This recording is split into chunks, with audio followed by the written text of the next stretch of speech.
Hello everyone, the Anime Down here with another video. This time we will be looking at some of the top Chinese series that I feel can compare to Japanese ones in their respective genres. First, don't forget to like and subscribe and ring the bell to support the channel.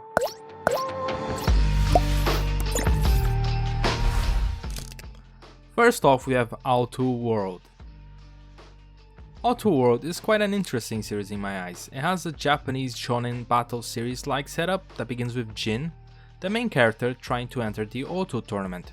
He strikes luck when he meets two participants that are trying to run away from the tournament in fear of their lives. Both are caught and killed by the overseer of the Auto tournament, who also grants Jin a way to participate in the tournament. The Auto tournament gathers many people from around the universe, and they know that if they win, any wish of theirs will be granted. There's a lot of mystery surrounding the tournament, the world, and how everything functions, and I can appreciate that things are not dumped at the viewer or reader at the beginning. So in other words, Outer World is basically a death game series with sci-fi elements. But what I like the most about it, it's the aesthetics of the anime and manhwa, but also of course the flow of the story and its characters. But first let's talk about the aesthetics. Just look at it. It has this voxelized style which is actually rather pleasing to the eye, as well as reasonably original in the anime space. In regards to the flow of the story and characters, it's clear cut every game makes up an arc, and through these it unveils story elements and develops characters in a way that seems natural. It is not groundbreaking, but it is up there when it comes to comparing it with Japanese titles of a similar vibe and genre. Lastly, we have the characters. How they look is what I like the most, as they all have these really nice designs and the voxel style makes them look all rather cool. In regards to how they are in the series, usually there are stereotypes like the aloof dude and the haughty girl and so on, but each have their own stories as well. The most interesting for me is the main character, Jin. At surface level, he's a happy-go-lucky idiot, but there is an inner depth to him that is shown over time. So Outer World has good and cool looking characters, plus an interesting world and of course a well constructed story. It's really well done and better than a lot of Japanese titles, and more people should watch it. Next we have 5 Hero of the 5 Elements. This series took a long time to get off the ground. One reason for this is the small staff of Studio Samsara, the ones producing the animation. Teaser scenes of it had hyped fans for many years previously, but it finally materialized into a series recently. Well, sort of. Actually, it's just 3 episodes long for now. The small team of Samsara is one reason, and the other and probably bigger reason it took so long to actually happen was largely because of the production costs, and in the end Nice Boat Animation and Bilibili stepped in as producers alongside others, which helped bring the project to life. So let's get straight to the main reason this was hyped for so long. Of course it was because of the action-packed and super fast flowing fights. The animation is top notch, and it also has a distinct touch to it that feels like a mix of Korean, Japanese and Chinese animation styles. Anyway, its action is flashy and exciting, and there's no bullshit, it's just smashing skulls all the way. The story itself is rather simple, and it is built in the background, and of course, since it's just 3 episodes for now, it feels more like it seeks to establish the world with a simple story arc.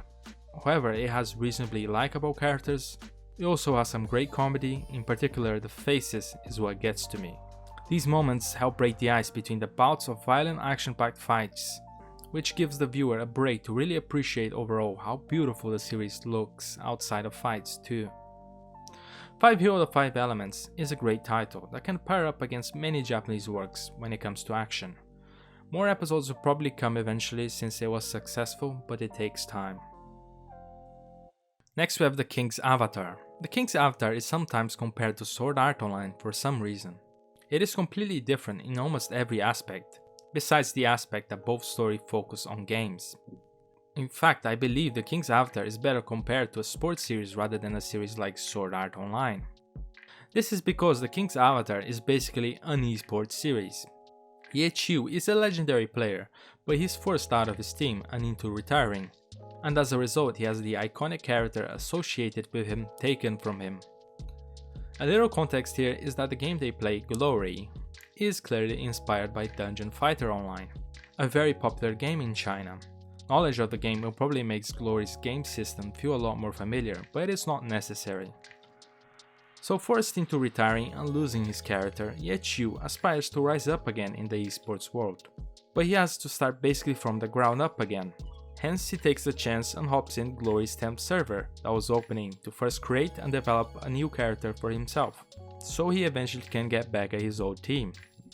It may sound like some sort of vengeful story, but Ye is rather stoic, and his skill and knowledge in the game has not declined, so his main struggle is to get all the stuff he needs to shape his new character. At the same time, he also has to think of ways to come back to the competitive scene, since retirement means he has to take a full year outside of the competitive scene before he can come back, so he has to make various plans for his return. It's this competitive edge that makes it basically a sports series. It's about the competition involving the game and about the rise of Ye to the top again, which is the clear theme of the King's avatar. It is nothing like Sao in anything basically. I believe this is one of the best when it comes to capturing that competitive feeling. And it nails the rising back from the ashes story as the main character slaps all his foes that thought he was done because of his old age. So that was the video guys, so what's your favorite Donghua and how do you think Donghua compared to Japanese series at the moment? Also don't forget to leave a like, subscribe, do all that stuff, visit our blog, thank you, see you.